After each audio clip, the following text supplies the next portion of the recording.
اعوذ باللہ من الشیطان الرجیم بسم اللہ الرحمن الرحیم۔ علم ماضی کے معززین سامعین السلام علیکم۔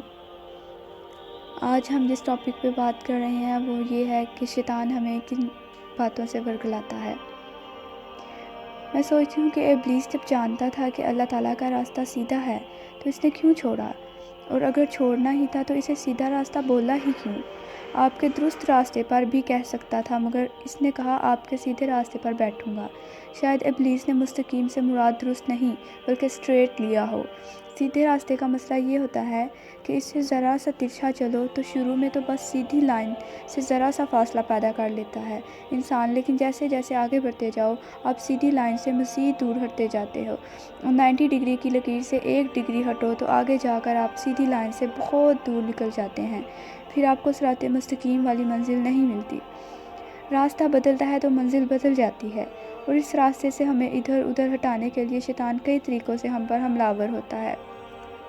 سب سے پہلے وہ آگے سے آتا ہے، آگے مستقبل ہوتا ہے، وہ ہمیں مستقبل کے خوف دلاتا ہے۔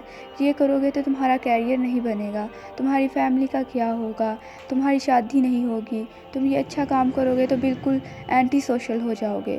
پھر وہ ہمارے پیچھے سے آتا ہے، ہمیں ماضی کے کام یاد دلا کر ان کے گلٹ میں ایسا مبتلا کرتا ہے کہ ہم کوئی اچھا کام کرنے کے قابل ہی نہیں رہتے۔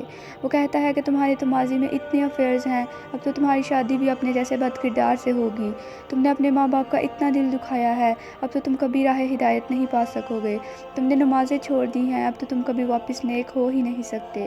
اس کے بعد وہ ہمیں دائیں سے آتا ہے، ہمیں اچھے کاموں کی ترغیب دیتا ہے اور ہم سے گناہ کرواتا ہے، ثواب کا جھانسا دے کر بدعتیں کرواتا ہے، نئے نئے دین میں داخل ہونے والوں کو کہتا ہے اسلام تو ساری خواہشات مارنے کا نام ہے، سو ٹاٹ پہ سو جاؤ، روکھی سوکھی کھاؤ، جو رشتہ دار حرام کھاتا ہے اس سے قطع تعلق کر لو، سب سے پہلے ماں باپ کو ان کے گناہوں پہ ٹوکو، ہر وقت دوسروں کے عیبوں پر ان کو نصیحت کرو، اور ایسے کئی غلط کام وہ ہمیں دین کہہ کر کرنے کی ترغیب دیتا ہے۔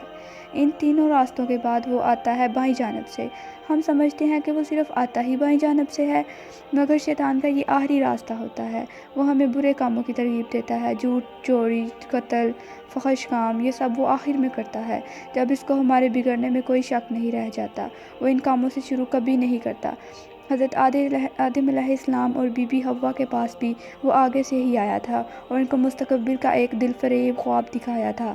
سو شیطان والے کام صرف غلط کام نہیں ہوتے، بلکہ مستقبل کا خوف، ماضی کا غم اور نیکی میں انتہا پسندی بھی شیطان کا جھانسا ہوتی ہیں۔